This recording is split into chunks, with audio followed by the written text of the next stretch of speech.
दोस्तों, आपका YouTube channel YouTube play with Rishi में स्वागत है। मैं ऋषि कुमार आप लोग के बीच उपस्थित हूँ। आज मेरा पहला लेक्चर है जो कि आप लोग से मैं वादा किया था कि मैथ साइंस का सुपर फास्ट एक्सप्रेस लाऊंगा। तो सुपर फास्ट एक्सप्रेस में मैथ सबसे पहले मैं ला रहा हूँ। मैथ का सुपर फास्ट जो पहला टॉपिक है लीनियर इक्वेशन, जिसको हिंदी में कहते हैं रैखिक समीकरण। तो आइए आप लोग को मैं बता रहा हूँ कि सबसे पहले बताऊंगा कि बीपीएससी जो टीचर का एग्ज़ाम होता है स्टार्टिंग TRE 1 और TRE 2 ऑलरेडी हो चुका है और TRE 3 के लिए नोटिफिकेशन आ गया है कि नेक्स्ट मंथ में एग्ज़ाम होने वाली है। तो आप लोग को बहुत फास्ट रिवीजन कराऊंगा और इस वीडियो के माध्यम से मैं आप लोग को बताना चाहता हूं कि इससे एक भी क्वेश्चन बाहर नहीं आएगा। आप एक बार इसको अच्छा से पढ़ लीजिए और पढ़ने के बाद शॉर्ट नोट्स बना लीजिए, कोई आपको बाहर नहीं आएगा। आप देखिएगा मेरे इस लेक्चर को पढ़ने के बाद प्रीवियस ईयर क्वेश्चन लगा के देखिएगा कि सारा क्वेश्चन इसी से आया है। चलिए तो आप लोग को मैं स्टार्ट करता हूँ। टॉपिक स्टार्ट करने से पहले मैं आप लोग से एक निवेदन करूँगा कि इस चैनल को प्लीज़ सब्सक्राइब कीजिए, लाइक कीजिए और शेयर कीजिए ताकि आप लोग का प्यार बना रहे। चलिए तो सबसे पहले लीनियर इक्वेशन टॉपिक है और लीनियर इक्वेशन स्टार्ट करने से पहले कुछ बेसिक चीज़ जानते हैं। एक आता है टर्म पॉलिनोमियल। पॉलिनोमियल मतलब होता क्या है? बहुपद, जिसको हिंदी में बोलते हैं बहुपद। नाम से ही पता चल रहा है बहुत पद। एक होता है कांस्टेंट टर्म। कांस्टेंट मीन्स होता क्या है? कांस्टेंट का हिंदी में कहते हैं अचर। अचर मतलब नहीं चलने वाला, यानी जिसका मान का चेंज न करे, यानी फिक्स्ड वैल्यू हो। And a symbol having a fixed numerical is called constant, यानी जिसका वैल्यू फिक्स्ड हो, चेंज नहीं करे, उसको अचर कहते हैं। जैसे हो गया 5 पाई भी क्या है? कांस्टेंट टर्म है। दूसरा हो गया वेरिएबल। वेरिएबल मीन्स होता है चर। चर का मतलब होता है कि चर, नाम से ही पता चल रहा है कि चर मीन्स चलने वाला, यानी उसका वैल्यू जो है चेंज होगा। And a symbol having may be different numerical sign is called variable. जैसे इसको डिनोट करते हैं ए से कैपिटल A to Z, जो चेंजेबल होता है, जिसको अनफिक्स कहते हैं। जनरली हम XYZ हम लोग मान के बनाते हैं, तो ये कैपिटल लेटर होता है, स्मॉल में भी होता है XYZ।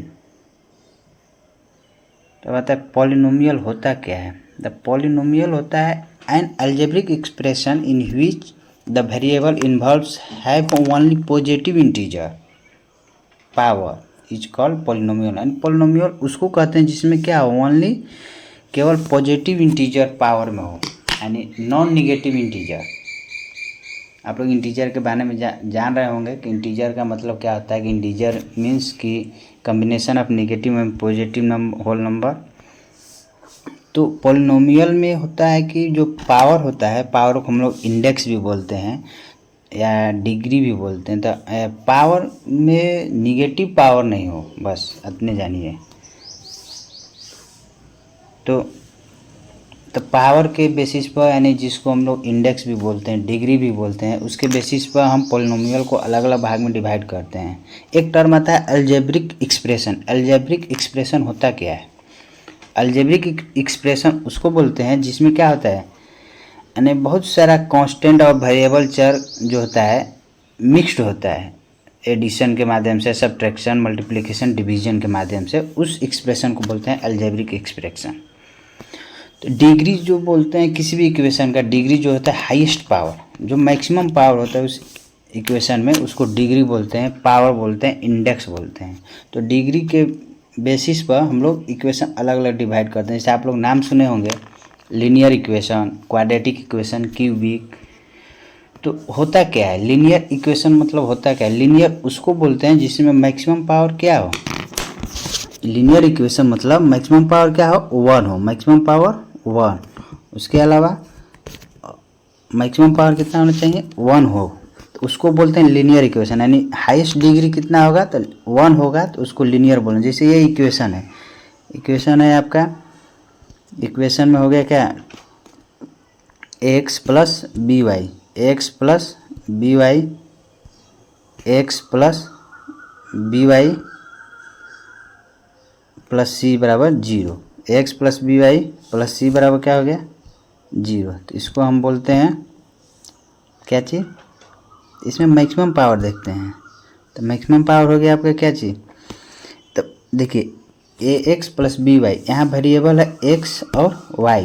तो इस पर देख लेते हैं मैक्सिमम पावर कितना है। तो एक्स के पावर कितना है 1 है, इसलिए ये कैसा होगा, ये हो गया आपका लीनियर हो गया। मैक्सिमम पावर 1 है, देखिए एक्स पर क्या 1 है, वाई पर भी 1 है, तो इसमें मैक्सिमम पावर कितना है 1, इसलिए इसका क्या हो गया, इसको लीनियर इक्वेशन बोलते हैं, ठीक ना, लीनियर इक्वेशन बोलेंगे। अब चलिए अगला हो गया आपका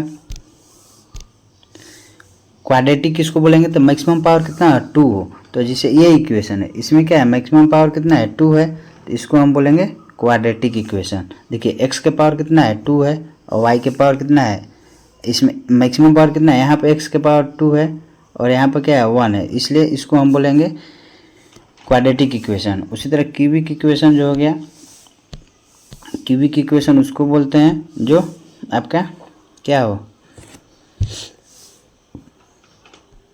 क्यूबिक इक्वेशन जिसमें मैक्सिमम पावर क्या हो 3 हो, मैक्सिमम पावर 3 हो, उसको हम बोलेंगे क्यूबिक इक्वेशन। इसे हो गया बाई क्वाड्रेटिक, जिसमें मैक्सिमम पावर कितना होना चाहिए 4, उसको बाई क्वाड्रेटिक बोलते हैं। जैसे ये इक्वेशन है, इसमें देखिए आपका मैक्सिमम पावर कितना है 4 है, तो इसको बाई क्वाड्रेटिक बोलते हैं, ठीक है। चलिए नेक्स्ट कर चलते हैं। ये चीज़ बेसिक चीज़ था, आप लोग को बेसिक बारे में बताएं जो क्या है, तो आपका ये बेसिक चीज़ था कि पॉलिनोमियल जो हम लोग लीनियर इक्वेशन क्वाड्रेटिक पढ़ेंगे, तो इस समय आता है बार बार टर्म आएगा वेरिएबल कांस्टेंट। क्वाड्रेटिक है कि लीनियर है, आप पहचानना सीख लिए। कैसे पहचानेंगे कि लीनियर इक्वेशन किसको बोलते हैं, क्वाड्रेटिक इक्वेशन किसको बोलते हैं, क्यूबिक इक्वेशन किसको बोलेंगे। क्यूब का मतलब होता है पावर 3, यानी मैक्सिमम जिस भी इक्वेशन का मैक्सिमम पावर 3 होगा उसको क्यूबिक इक्वेशन बोलेंगे।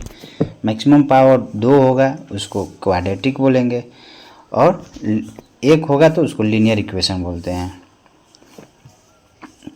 थोड़ा सा ये भी जान लें, लीनियर इक्वेशन का ग्राफ हमेशा स्ट्रेट लाइन होता है, क्वाड्रेटिक का पैराबोला होता है, ठीक है।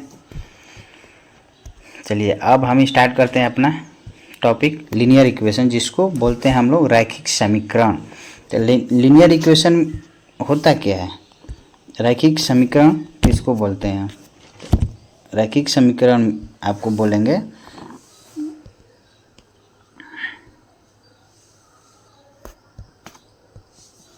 रैखिक समीकरण।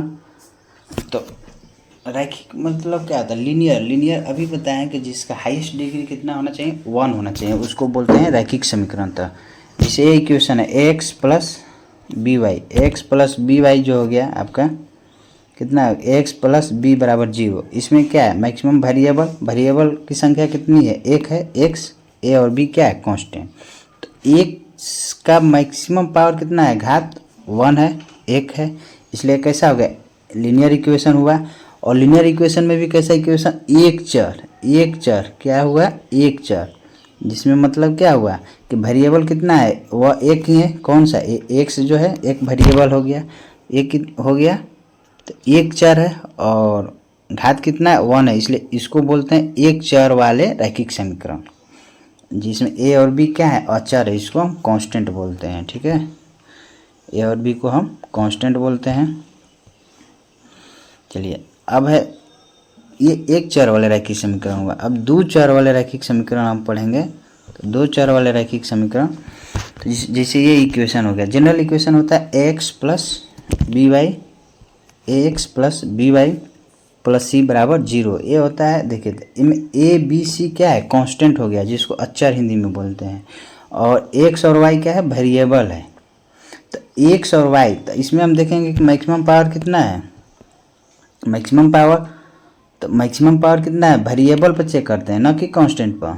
तो वेरिएबल इसमें एक्स और वाई है, तो एक्स पर भी पावर देखिए 1 है, वाई पर भी पावर कितना है 1 है ना जी, एक्स पर भी 1 वाई पर भी 1 है, तो टोटल वेरिएबल कितना हो गया 2 हो गया, और वेरिएबल का घात कितना है, मैक्सिमम घात कितना है 2 है, तो इसको हम क्या बोलेंगे 2 चर वाले रैखिक समीकरण। यानी 2 वेरिएबल है तो 2 चर, और रैखिक समीकरण मतलब मैक्सिमम घात 1 होना चाहिए, तो इसको बोलेंगे 2 चर वाले रैखिक समीकरण, ठीक है।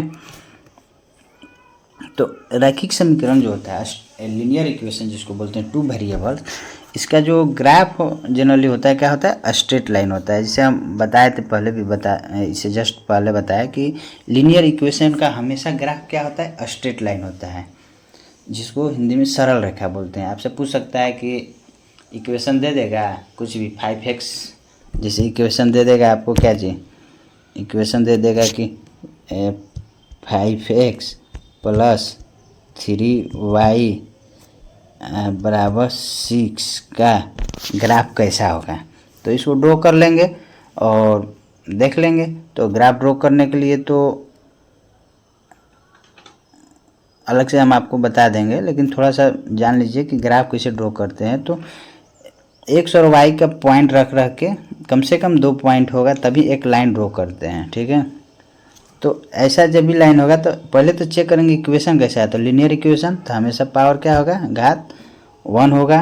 तो इसका ग्राफ कैसा आएगा, स्ट्रेट लाइन होगा। अब डिपेंड करेगा कि किधर से होगा, जिसे हम ये जनरल ड्रॉ किए। अब डिपेंड करेगा कि ऐसे होगा कि ऐसे होगा।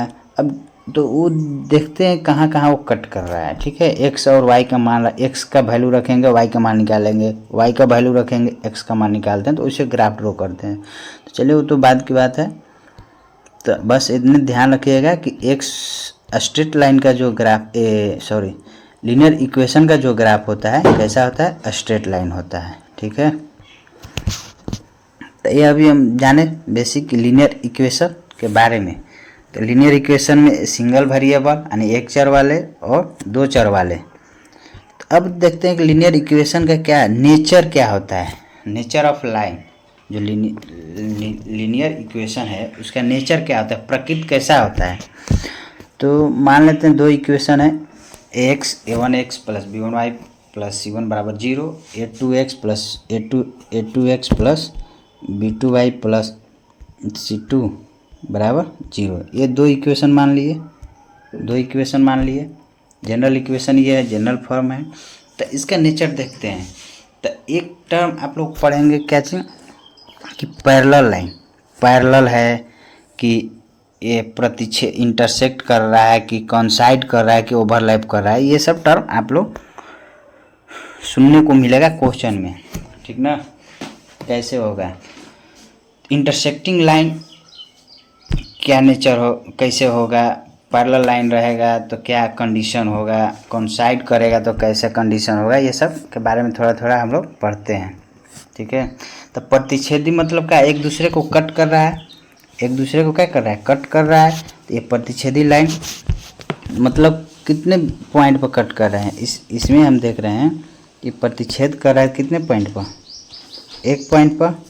और ये क्या है, ये प्रतिच्छेदी को इंटरसेक्टिंग लाइन भी बोलते हैं इंग्लिश में। पैरेलल लाइन समानांतर, देखिए तो समानांतर जब एक दूसरे का पैरेलल है, पैरेलल जा रहा है ना जी, पैरेलल। तो पैरेलल जा रहा है तो क्या हुआ, पैरेलल लाइन किसको बोलते हैं, वो ऐसा लाइन जो एक दूसरे को कहीं टच न करे, यानी कहीं कट न करे, यानी इनफाइनाइट तक अगर इसको एक्सटेंड करेंगे, इधर भी इधर भी इधर भी, चाहे इधर भी एक्सटेंड करेंगे इधर भी एक्सटेंड करेंगे, तो कहीं एक दूसरे को इंटरसेक्ट न करे, तो उसको बोलते हैं पैरेलल लाइन। तो पैरेलल लाइन मीन्स क्या होता है, उसके बीच का डिस्टेंस जो होता है हमेशा कांस्टेंट होता है, हर जगह बराबर होता है, ठीक ना।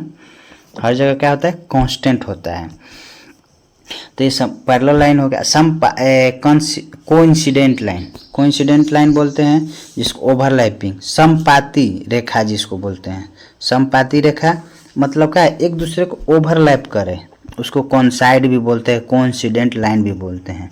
तो अब इसका हम लोग क्या क्या कंडीशन हो सकता है, क्या कंडीशन होगा तो वो प्रतिच्छेदी होगा, कि कौन सा कंडीशन में पैरेलल होगा, कौन सा कंडीशन में ओवरलैप करेगा, कोइंसाइड करेगा। तो देखते हैं, चलिए। तो देखिए, तो इंटरसेक्टिंग लाइन कब होगा, यानी एक दूसरे को प्रतिच्छेद कब करेगा, जब a1 बाई a2 यानी a1 a2 b1 b2 c1 c2 है क्या। तो देखिए ऊपर जैसे इक्वेशन 2 हम माने हैं, a1 क्या है, a1 हो गया x का कोफिशिएंट, a1 जो हो गया क्या है, a1 हो गया x का कोफिशिएंट, a2 हो गया दूसरा इक्वेशन का x का कोफिशिएंट b1 हो गया, y का कोफिशिएंट पहला इक्वेशन का c1 पहला इक्वेशन का कांस्टेंट टर्म हो गया, इसी तरह b2 हो गया दूसरा इक्वेशन का y का कोफिशिएंट, यानी a1 b1 c1 क्या है, a1 b1 हो गया x y का कोफिशिएंट और c1 कांस्टेंट टर्म है। ठीक है, तो चलिए देखिए, तो पहला कंडीशन जो हो गया इंटरसेक्टिंग के लिए क्या होगा, तो इंटरसेक्टिंग के लिए कि x पहला इक्वेशन का x का कोफिशिएंट बटा डिवाइड करेंगे दूसरा इक्वेशन का x का coefficient, and a1/a2 not equal to b1/b2, ये हो गया condition, a1/a2 not equal to b1/b2। ठीक है, a1/a2 जो हो गया नॉट इक्वल टू b1/b2, ये पहला कंडीशन हो गया। ठीक, किसके लिए, प्रतिच्छेदी लाइन के लिए, प्रतिच्छेदी होगा जब इंटरसेक्ट करेगा तो कंडीशन क्या होगा, तो a1/a2 not equal to b1/b2। उसी तरह आपका पैरेलल में क्या होगा, a1/a2 equals to b1/b2 not equal to c1/c2, ये कंडीशन होगा अगर इक्वेशन में, तो हम जानेंगे क्या है, ये पैरेलल लाइन है।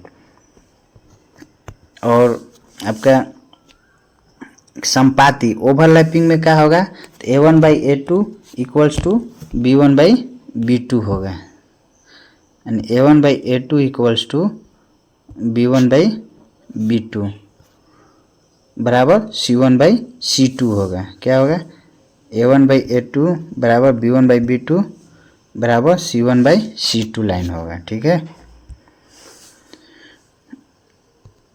तो देखिए ये हो गया कंडीशन। अभी इसे हम लोग देखें क्या, चलिए देखिए, अभी ये हो गया इंटरसेक्टिंग लाइन में कंडीशन क्या था कि a1/a2 not equal to b1/b2।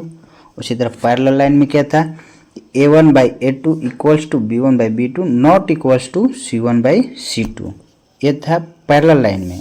कौन साइड लाइन या ओवरलैपिंग जिसको समपाती भी बोलते हैं, इसमें क्या कंडीशन होगा, a1/a2 equals to b1/b2 equals to c1/c2, यानी तीनों इसमें क्या होगा, कोफिशिएंट जो होता है वो बराबर होता है। अगर तीनों बराबर है a1/a2 equals to b1/b2 equals to c1/c2, तो उसको हम क्या मानेंगे, समपाती, ओवरलैपिंग या कंसाइड जो भी बोलिए। अब देखिए, अब पूछता है कि दे देगा दो इक्वेशन, कहेगा कि इसका सॉल्यूशन होगा नहीं होगा, सॉल्यूशन होगा तो कैसा होगा, क्या होगा। तो जब भी अगर इंटरसेक्टिंग लाइन है, अगर इस कंडीशन को फिल कर रहा है a1/a2 not equal to b1/b2, तो इस कंडीशन में आपका होता है यूनिक सॉल्यूशन, यानी जिसको हम बोलते हैं अद्वितीय सॉल्यूशन, यानी कहने का मतलब केवल एक सॉल्यूशन, यानी ओनली वन सॉल्यूशन होगा। कब, जब लाइन इंटरसेक्ट करेगा। इसका कंडीशन क्या है, a1/a2 not equal to b1/b2। तो अब सोचिए, जब एक सॉल्यूशन है, एक जगह उसको इंटरसेक्ट कर रहा है, कहने का मतलब इसको क्या बोलते हैं, संगत बोलते हैं। संगत यानी कहे का मतलब कि वो किसी को माने संगत है, यानी इसको अविरोधी भी बोलते हैं, इंग्लिश में कंसिस्टेंट बोलते हैं। क्या बोलेंगे, कंसिस्टेंट है, यानी वह अविरोधी है, संगत है। इंटरसेक्टिंग जब इस कंडीशन को फॉलो करेगा कि a1/a2 not equal to b1/b2, तो इसका सॉल्यूशन कैसा होगा, यूनिक सॉल्यूशन होगा। हिंदी में बोलते हैं अद्वितीय सॉल्यूशन, जिसको हम संगत भी बोलते हैं, अविरोधी भी बोलते हैं, कंसिस्टेंट। जैसे आपको पूछ देगा, क्वेश्चन दे देगा, इक्वेशन दे देगा, बोलेगा कि इक्वेशन कैसा है, संगत है कि कंसिस्टेंट है कि अविरोधी है, विरोधी है, तो कैसे आप पता करिएगा। तो इस कंडीशन को आप देखिएगा कि इस कंडीशन को अगर फिल कर रहा है तो वो क्या होगा, संगत होगा, जिसको अविरोधी भी बोलते हैं, कंसिस्टेंट भी बोलते हैं। ठीक है, यहाँ तक समझ में आया आप लोग को? कमेंट में आप लोग यस नो कीजिएगा। अगर ज़्यादा हम फास्ट बता रहे हैं तो आप लोग कमेंट करके बताइएगा कि मैं थोड़ा स्लो करूँगा, और चैनल को सब्सक्राइब कीजिए और शेयर कीजिए, बहुत से ज़्यादा लोगों को पहुंचाइए ताकि उन लोगों को फ़ायदा मिले। बहुत कम टाइम में आपको पूरा कंसेप्ट के साथ आपको बता रहा हूँ। इससे बाहर एक भी क्वेश्चन नहीं आएगा, आप एक माइंड में सेट कर लीजिए, कुछ भी बाहर नहीं आएगा। आप पिछले साल का क्वेश्चन उठा के देख लीजिए। चलिए, ये हम अभी बता रहे थे कंसिस्टेंट के बारे में। अब है इनकंसिस्टेंट, यानी अविरोधी, विरोधी या असंगत। ये कंडीशन कब होगा? जब लाइन क्या होगा? पैरेलल होगा। पैरेलल होगा, कहीं दूसरे को कट नहीं करेगा, ठीक है। तो इसमें इसका जो होता है, जब लाइन पैरेलल हो जाएगा तो अगर कंडीशन फॉलो करेगा A1/A2 equals to B1/B2 not equal to C1/C2, तो इसका कोई सॉल्यूशन नहीं होता है, नो सॉल्यूशन, कोई हल नहीं होगा। इसको इनकंसिस्टेंट भी बोलते हैं, ठीक है। और हो गया एक ओवरलैपिंग वाला कंडीशन में A1/A2 equals to B1/B2 not equals to C1/C2। तो इसमें क्या होगा? जब इस कंडीशन को फॉलो करेगा, आप सोचिए ओवरलैप करते हुए जाएगा एक दूसरे को, तो ओवरलैप करते हुए जाएगा तो उसको कितना जगह इंटरसेक्ट करेगा हैं? आप उसको काउंट भी नहीं कर सकते हैं, नहीं कर सकते हैं ना। तो क्या होगा? उसका इन्फिनाइट सॉल्यूशन निकलेगा। क्या होगा? Infinite solution. कहने का मतलब कि जब ओवरलैप कर रहा है तो एक दूसरे को क्या करेगा? हर बहुत जगह इंटरसेक्ट करेगा, तो उसको हम बोलेंगे इन्फिनाइट सॉल्यूशन, जिसको अनेक हल बोलते हैं, अनंत हल, अपरिमित रूप से अनेक हल। और उसको क्या बोलेंगे? एक दूसरे के ऊपर डिपेंड रहेगा, उसको डिपेंडेंट बोलते हैं, ठीक है। एक दूसरे के ऊपर क्या बोलेंगे? उसको डिपेंडेंट। उसको हम बोलेंगे कैसा इक्वेशन है? लाइन है, डिपेंडेंट लाइन है, जिसको हिंदी में बोलते हैं आश्रित लाइन है। जब इस कंडीशन को फॉलो करेगा कि A1/A2 equals to B1/B2 equals to C1/C2, तो लाइन कैसा होगा? डिपेंडेंट होगा। लाइन कैसा होगा? डिपेंडेंट होगा, ठीक है। कैसा लाइन होगा? डिपेंडेंट लाइन होगा।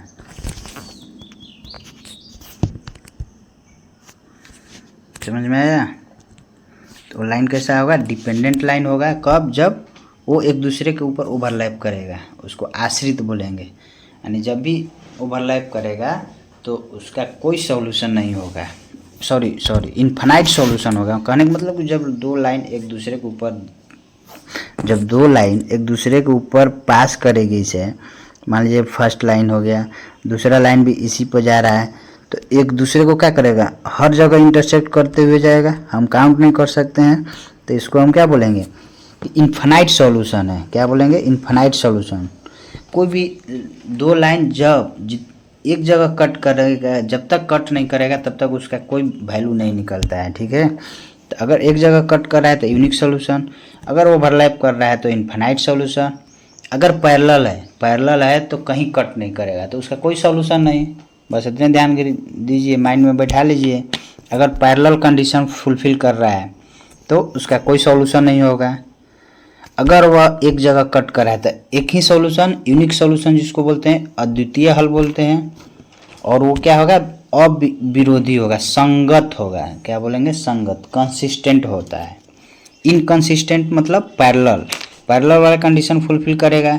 तो मान लीजिए दो लाइन पैरेलल है तो एक दूसरे को कहीं कट नहीं करेगा।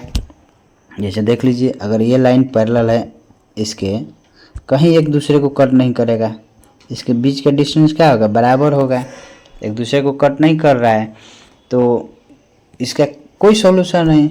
किसी भी लाइन इक्वेशन का, लीनियर इक्वेशन का सॉल्यूशन तभी निकलेगा जब एक दूसरे को कट करे। तो पैरेलल लाइन में कहीं कट नहीं करेगा तो कोई सॉल्यूशन नहीं, ठीक है। उसी तरह ओवरलैपिंग में आप खुद देखिए कि जब एक दूसरे को ओवरलैप कर रहा है तो बहुत जगह वो कट करते हुए जाएगा, यानी टच करते हुए जा रहा है, तो इन्फिनाइट सॉल्यूशन, जिसको डिपेंडेंट बोलते हैं। यहाँ तक आप लोग को समझ में आ गया? तो ये था बेसिक थ्योरी लीनियर इक्वेशन के बारे में। आप सोचेंगे क्वेश्चन कैसा पूछता है, तो देखिए क्वेश्चन कुछ नहीं है, आपको क्वेश्चन दे देगा इक्वेशन और बोलेगा कि बोलेगा कि एक कैसा इक्वेशन है, कंसिस्टेंट है, इनकंसिस्टेंट है कि डिपेंडेंट है, संपाती है, मैंने हिंदी में दे दे और इंग्लिश दो कुछ भी दे सकता है। संपाती है कि समानांतर है कि प्रतिच्छेदी है, तो बस चेक करेंगे इस कंडीशन को। अगर ये कंडीशन फुलफिल कर रहा है कि a1/a2 equals to b1 not equals to b1/b2, तो क्या है, इंटरसेक्टिंग लाइन है, प्रतिच्छेदी है, संगत है, अविरोधी है। उसी तरह अगर पैरेलल वाला कंडीशन फुलफिल कर रहा है a1/a2 equals to b1/b2 not equals to c1/c2, तो क्या होगा, असंगत, इनकंसिस्टेंट होगा। अगर ओवरलैप कर रहा है तीनों, अगर a1/a2 equals to b1/b2 equals to c1/c2 है, तो इस कंडीशन को फुलफिल कर रहा है आपका इक्वेशन, तो क्या होगा, समपाती होगा। यानी समपाती मीन्स क्या, डिपेंडेंट, आश्रित है। सॉल्यूशन पूछेगा तो इनफाइनाइट सॉल्यूशन। चलिए देखते हैं क्वेश्चन कैसा पूछता है। चलिए देखिए, जैसा ये क्वेश्चन है आपका, क्वेश्चन है जैसे क्वेश्चन देखिए आपका पूछा हुआ है बीपीएससी में, सेम ऐसा ही पूछा हुआ था, ठीक ना। क्वेश्चन था कि दिए गए समीकरण में kx + 3y बराबर k-3 और दो इक्वेशन दे दिया है। क्या दिया है, एक दिया है kx + 3y बराबर k-3 और एक दिया है 12x + ky बराबर k। कह रहा है कि k अनंत हल है, तो k का मान क्या होगा। देखिए क्वेश्चन ऐसे ही क्वेश्चन पूछ देगा कि k के किस मान के लिए दिए गए समीकरण में अनंत हल है, चाहे अद्वितीय हल है, अनंत के जगह अद्वितीय लिख देगा या लिख देगा कोई हल नहीं है, k के किस मान के लिए। जैसे इस क्वेश्चन में दिया आपको क्या चीज, अनंत हल है। ये चीज देखिए यहाँ लिख दिया कि अनंत हल है इस दिए गए समीकरण का, तो k का मान क्या होगा।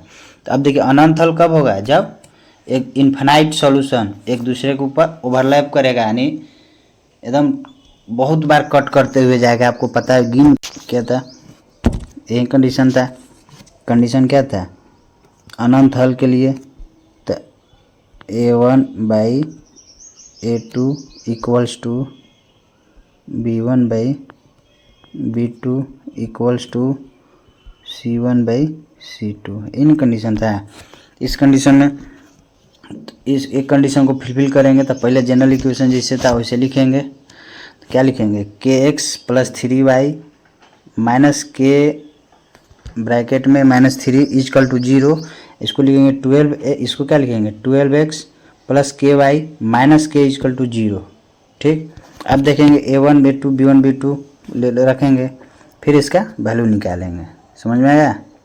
देखिए तो इसका सॉल्यूशन, बस ये चीज़ ध्यान रखना है। ऐसे ही क्वेश्चन पूछे घुमा के के किस मान के लिए दिए गए समीकरण क्या होगा, अनंत हल है या इनफाइनाइट यूनिक सॉल्यूशन है। तो इसका सॉल्यूशन देख लीजिए। तो इसका क्या था, ये अनंत हल के लिए था, कंडीशन था ना। और इसको इस फॉर्मेट में लिखेंगे, इस फॉर्मेट में लिख लिए। अब देखिए a1/a2, a1 के जगह पर क्या है, a1 के जगह पर k है ना जी, k। a2 की जगह पर क्या है 12 है, तो k/12। b1 की जगह पर क्या है 3 है और b2 की जगह पर k है। यही दो को हम लेके कर सकते हैं सर। आ गया k² बराबर क्या हो गया 36, तो k बराबर क्या है √36, यानी k बराबर क्या हो गया √36, k बराबर √36, तो k बराबर क्या आ गया +-36, यानी +-6 अगर रखेंगे तो दिए गए समीकरण में क्या होगा, k का वैल्यू जब प्लस या -6 रखेंगे तो इसका सॉल्यूशन जो होगा इन्फिनाइट होगा, यानी करेंगे ओवरलैप करेगा। अब देखिए ओवरलैप क्या मतलब होता क्या है, इक्वेशन जो होगा आपका जब कॉमन लेंगे तो एक सिमिलर इक्वेशन होगा। जिससे यहाँ देखिए +6 लेते हैं तो 6x + 3y बराबर यहाँ क्या हो जाए 6, यहाँ पर अगर लेते हैं प्लस, अगर प्लस रखते हैं हम, प्लस लेते हैं +6 लेते हैं अगर, तो क्या होगा देखिए, तो 6x + 3y माइनस क्या हो जाएगा -3 बराबर 0।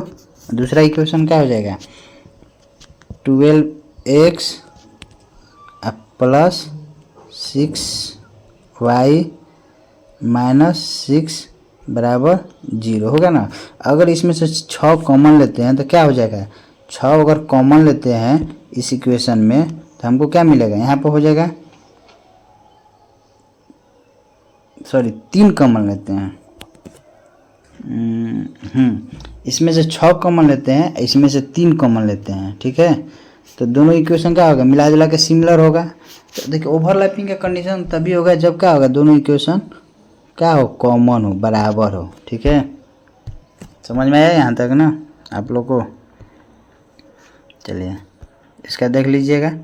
अब नेक्स्ट क्वेश्चन, अगला क्वेश्चन कैसा पूछेगा देखिए। अब कह रहा है ये थोड़ा अलग है, इसको हम कोऑर्डिनेट ज्यामिति में जब पढ़ाएंगे तो आप लोग को बताएंगे, ठीक है। ऐसा इक्वेशन लीनियर इक्वेशन ही है लेकिन ये कोऑर्डिनेट ज्यामिति का है। इसमें भी आपको पूछ सकता है कि के किस मान के लिए रेखा जो है इतना, रेखा जो ये और इतना क्या है एक दूसरे के लंबवत है।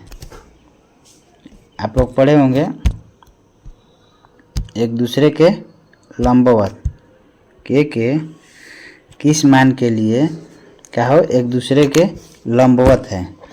एक दूसरे के लंबवत जब दो लाइन क्या हो, परपेंडिकुलर हो, दो लाइन एक दूसरे के क्या हो, परपेंडिकुलर हो, कब, इसका कंडीशन क्या होगा, इसका कंडीशन होता है जब दो लाइन एक दूसरे के परपेंडिकुलर रहता है तो दोनों का जो स्लोप होता है, यानी स्लोप को m से डिनोट करते हैं, m1 इंटू m2 बराबर क्या होगा, -1 होगा। जब दो लाइन परपेंडिकुलर होगा तो दोनों का स्लोप का प्रोडक्ट -1 होगा। उसी तरह पूछेगा कि पैरेलल है यानी समानांतर है, एक दूसरे के समानांतर, तो समानांतर कंडीशन में क्या होगा कि दोनों का जो स्लोप होगा क्या होगा, बराबर होता है। ये हो गया आपका पैरेलल का, ठीक ना। और ये हो गया परपेंडिकुलर लाइन का। इस क्वेश्चन में हम क्या कहेंगे कि कह रहा है के किस मान के लिए रेखा 2x + 3y + 7 = 0 और ये एक दूसरे के लंबवत है, तो दोनों का पहले स्लोप निकालेंगे। तो स्लोप निकालने के लिए जनरल इक्वेशन जो है, स्लोप आप लोग स्लोप के बारे में बताएंगे जब कोऑर्डिनेट पढ़ाएंगे तब। ऐसे अभी यहाँ तक यहाँ बस इतने जानिए कि स्लोप कैसे निकालेंगे। तो y बराबर mx + c के फॉर्म में लिखेंगे। क्या लिखेंगे, y बराबर mx + c, जो भी इक्वेशन दिया है उसको लिखेंगे। y बराबर mx + c इस फॉर्म में लिखेंगे, जहाँ पर क्या है m जो है, m ही क्या है, स्लोप है, m को ही क्या बोलेंगे, स्लोप। यही स्लोप हो गया जिसको tan थीटा से भी रिप्रेजेंट करते हैं। तो दोनों इक्वेशन को इस फॉर्म में लिखेंगे और दोनों का स्लोप निकालेंगे। तो यहाँ पर क्या है देखिए, तो इसका स्लोप कितना है, इसको अगर लिखते हैं क्या लिखेंगे, 3y। अगर इस इक्वेशन को लिखते हैं तो 3y बराबर क्या लिखेंगे, 3y बराबर लिखेंगे -2x - 7 लिखेंगे ना। तो y बराबर क्या लिखेंगे, -2/3 या -7/3, यानी इसका स्लोप कितना हो जाएगा, m1 का स्लोप हो जाएगा -2/3। उसी तरह दूसरा इक्वेशन का स्लोप m2 क्या हो जाएगा, तो देखिए m2 क्या हो जाएगा, -27/k हो जाएगा, ठीक है। और दोनों m1 इंटू m2 बराबर -1 करेंगे। तो देख लीजिए, देखिए ये इसको याद रखिएगा, ठीक ना। परपेंडिकुलर लाइन के लिए क्या होता है, m1 इंटू दोनों का स्लोप का प्रोडक्ट कितना होता है, -1 होता है। और पैरेलल लाइन अगर है, समांतर दो लाइन है, तो उसका कंडीशन क्या होता है, दोनों का स्लोप बराबर होता है। और जनरल इक्वेशन के रूप में देख लेंगे, इसको हम लिख लेंगे जनरल इक्वेशन के फॉर्म में। जैसे ये इक्वेशन था इसको लिखे ना, y बराबर इस फॉर्म में लिखे, आ गया इस पर y bye mx + c, m की जगह पर क्या है -2/3, m1 स्लोप हो गया -2/3, m2 हो गया -27/k, और दोनों का प्रोडक्ट -1 क्योंकि लंबवत कह रहा है।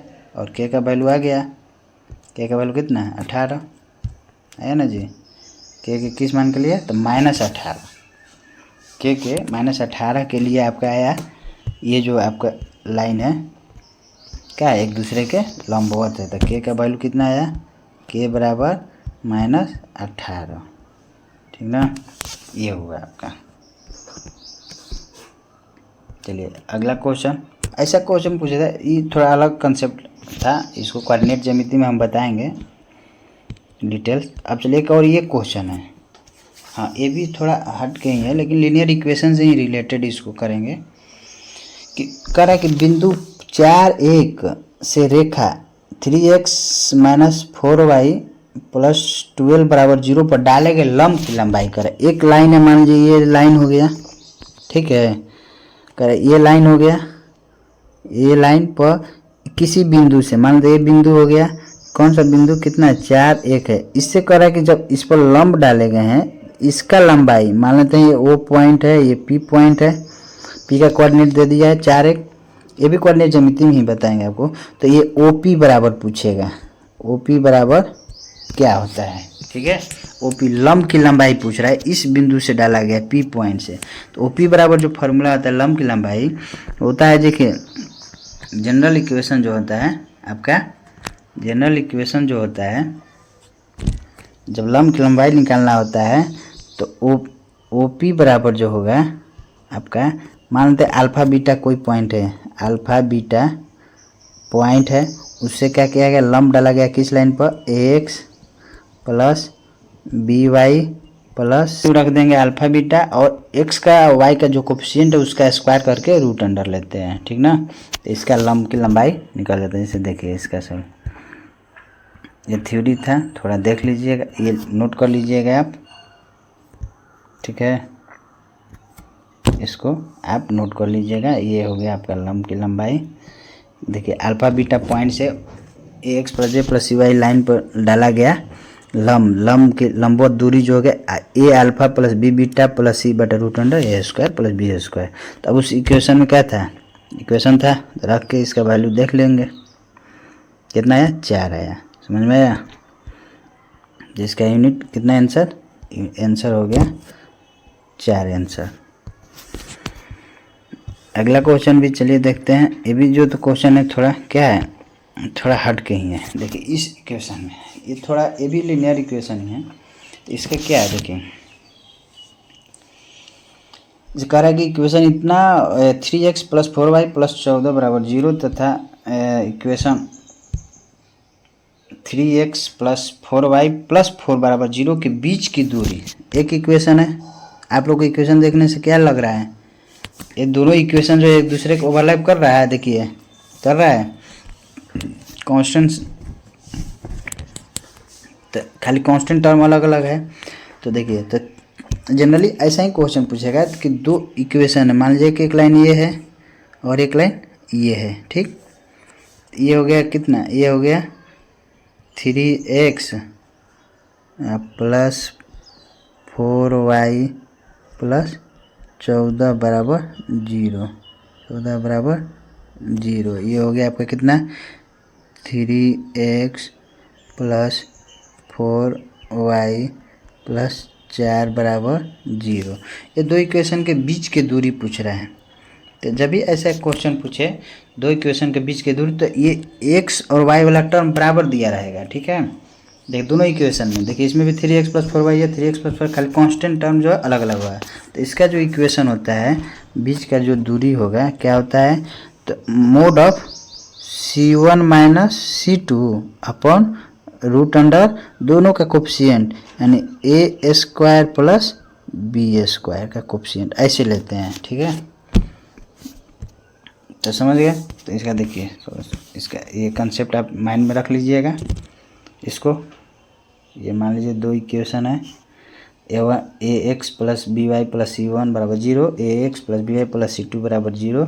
तो दोनों के बीच का दूरी क्या होता है, C1 - C mod of C1 - C2 upon root under A² + B²। अब मोड का मतलब क्या होता है, मोड लग गया तो समझिए इसका हमेशा वैल्यू क्या होगा, पॉजिटिव वैल्यू होगा। मोड का ही मतलब होता है हमेशा पॉजिटिव वैल्यू, अगर माइनस में भी आता है तो उसको प्लस ही लेते हैं, ठीक है। मोड का मतलब प्लस ही होता है, ठीक। ये तीन गो अलग थोड़ा कंसेप्ट था। चलिए अगला क्वेश्चन देखिए, क्वेश्चन ये भी क्वेश्चन पूछा हुआ है।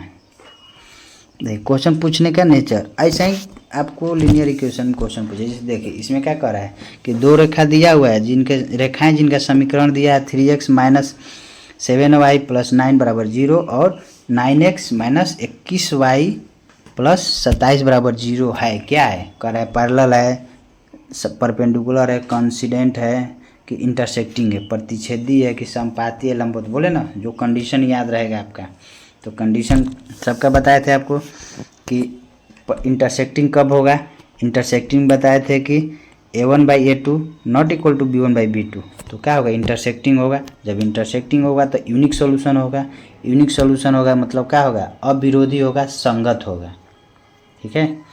उसी तरह पैरेलल अगर होगा तो पैरेलल में क्या था, a1/a2 equals to b1/b2 not equals to c1/c2।